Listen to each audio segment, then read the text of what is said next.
जहां नेतन्याहू के बारे में कोई अता पता नहीं, जहां पे ये यहूदी वजीर आजम जो दुनिया में फितने फैला रहा है, जिसे ईरान कह रहा है कि ये सबसे बड़ा दहशतगर्द है दुनिया में, इसका कोई अता पता नहीं, डर के मारे कहीं बैठा है छुपा हुआ या वाकई में मर गया है।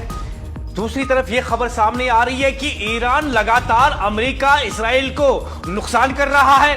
एक तो ईरान की सरजमीन से जो भी मिसाइल जाते हैं वो अपने अहदाफ पे जाते हैं, फट जाते हैं, और इसके साथ साथ ये भी कि ईरान और इसराइल जब बमबारी करने के लिए ईरान के हुदूद में आते हैं तो वो वहां पे असल में जो डमी नकली तैयारे ईरान ने बनाए हैं दुश्मन को चकवा देने के लिए, दुश्मन को धोखा देने के लिए, यहूदियों को धोखा देने के लिए, तो उन्हीं पे वो बमबारी करते हैं और उन्हें लगता है कि हमने ईरान के मिसाइल उड़ा दिए, उन्हें लगता है हमने ईरान के टैंक उड़ा दिए, उन्हें लगता है कि हमने ईरान के तैयारे उड़ा दिए।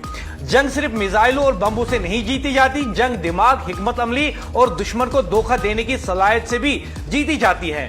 अब बैनुल अक़वामी रिपोर्ट्स में एक दिलचस्प और अहम इंकिशाफ सामने आया है। कहा जा रहा है कि ईरान ने अपने बाज फिजाई अड्डों पर नकली जंगी तैयारे यानी डमी अहदाफ नस्ब किए।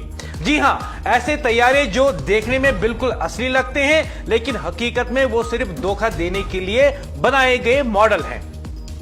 माहिरीन के मुताबिक इन डमी तैयारों का मकसद दुश्मन के सैटेलाइट और ड्रोन निगरानी के निजाम को गुमराह करना होता है ताकि दुश्मन को यह समझ ना आए कि असल तैयारा कहां है और नकली कहां। दिफाई तजियाकारों का कहना है कि इस तरह दुश्मन अक्सर अपने महंगे मिसाइल और महंगे हथियार नकली अहदाफ पर इस्तेमाल कर देता है और खुशी मनाता है, जबकि ये एक सोची समझी चाल होती है कि दुश्मन को बेवकूफ बनाया जाए और उसके महंगे महंगे हथियार जाया किया जाए।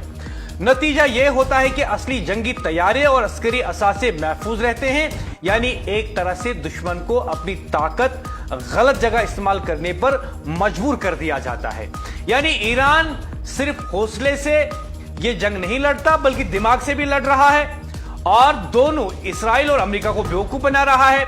अमेरिका के महंगे महंगे मिसाइल जिनकी कीमत अरबों डॉलर्स में बताई जाती हैं वो काम नहीं करते, और दूसरी तरफ ईरान के सस्ते हथियार अमेरिका के जदीद तरीन डिफेंस सिस्टम जिनकी कीमत खरबों डॉलर्स में बताई जाती है उनको ईरान अपने सस्ते हथियारों से तबाह कर रहा है। माहिरीन ये भी बताते हैं कि जदीद जंगों में यह कोई नया तरीका नहीं है। जिस तरीके से ईरान अपनी अक्ल का भी इस्तेमाल करता है, हौसले के साथ साथ, हथियारों के साथ साथ, फौजी ताकत के साथ साथ अपनी अक्ल का इस्तेमाल कर रहा है, दुनिया की कई फौजें माजी में भी नकली टैंक, नकली तैयारे और नकली मिसाइल सिस्टम इस्तेमाल करती रही ताकि दुश्मन की निगरानी और हमलों को गुमराह किया जा सके।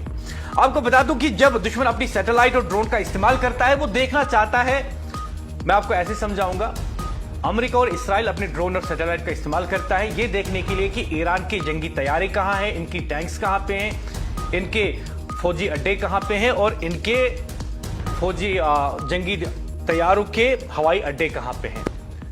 अब सैटेलाइट जो है वो पिक्चर्स देती हैं, एक पिक्चर देती हैं जिससे आप अंदाजा लगाते हैं कि कौन सी चीज कहां पे है। अब ईरान ने क्या किया कि उसने ऐसे बेशुमार नकली जहाज बनाए, नकली हवाई अड्डे बनाए, नकली टैंक्स बनाई, और दुश्मन ने जब सैटेलाइट में देखा तो उन्हें लगा कि ये असली फौजी अड्डे हैं, ये असली में अमेरिका के ईरान के फौजी अड्डे हैं, तैयारे हैं, टैंक्स हैं। उन्होंने उन पर बमबारी कर दी।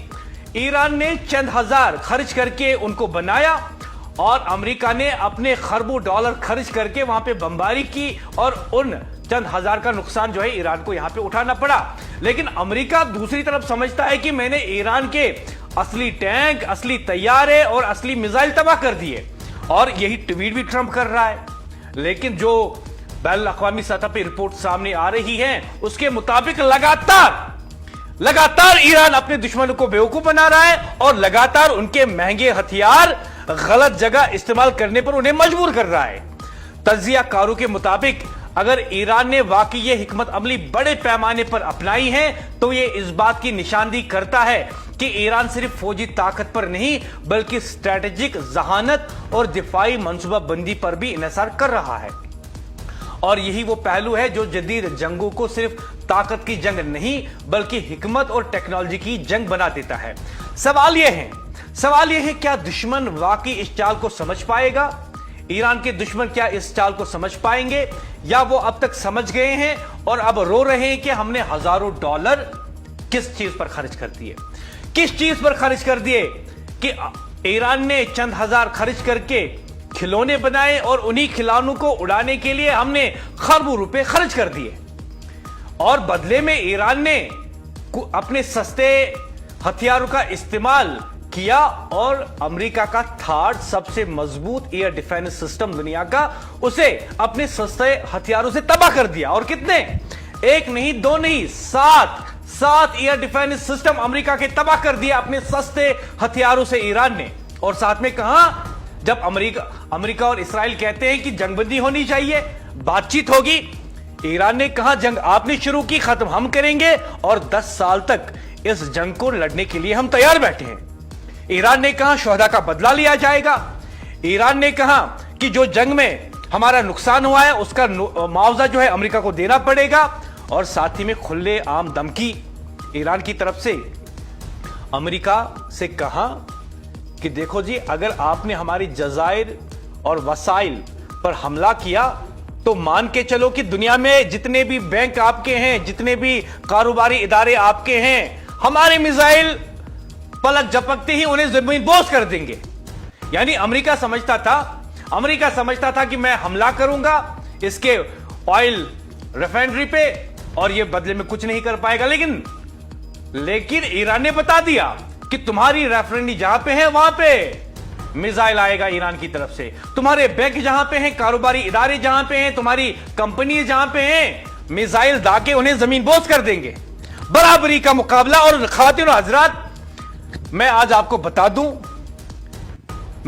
दूं जिस तरीके से जो सूरत हाल इस वक्त बनी हुई है, I can tell you with authority, Iran is becoming super power in Middle East. Iran Middle East में बतौर सुपर पावर बन के उभर रहा है। ईरान ने जिस तरीके से नेटो के खिलाफ, इसराइल के खिलाफ, अमेरिका के खिलाफ और कई और दुश्मनों के खिलाफ इकट्ठे ये जंग लड़ी और दुश्मन का नुकसान किया, थर्ड सिस्टम को तबाह किया, अमेरिका के जदीद तैयारे तबाह कर दिए, और जिस तरीके से बराबरी का मुकाबला चल रहा है, उससे यही लगता है कि आने वाले दिनों में अगर सूरत-हाल यही रही तो ईरान मशरिकी वुस्ता में एक सुपर पावर बनकर उभर रहा है। और सवाल यह है कि क्या जो चाल ईरान ने चली दुश्मन को धोखा देने के लिए, इसराइल और अमेरिका को गुमराह करने के लिए, क्या दुश्मन वाकई इस चाल को समझ पाएगा? और अगर समझ गया है तो क्या अभी रो रहा है, या फिर जंग के मैदान में धोखा सबसे बड़ी ताकत साबित होगा? ये एक वो सवाल है जिसका जवाब आने वाले दिनों में जरूर मिलेगा। और आने वाले दिनों में यह भी मुमकिन है कि दुनिया खुद कबूल कर ले कि वस्त एशिया में ईरान सुपर पावर बन चुका है और इसराइल यहूदी रियासत, यहूदियों के फितने, जो यहूदी फितने फैलाते हैं, जो यहूदी मुसलमान ममालिक के बारे में जो है ये सोचते हैं कि ग्रेटर इसराइल बनाएंगे, क्या पता आने वाले अय्याम में ईरान ही इसराइल को खा जाए।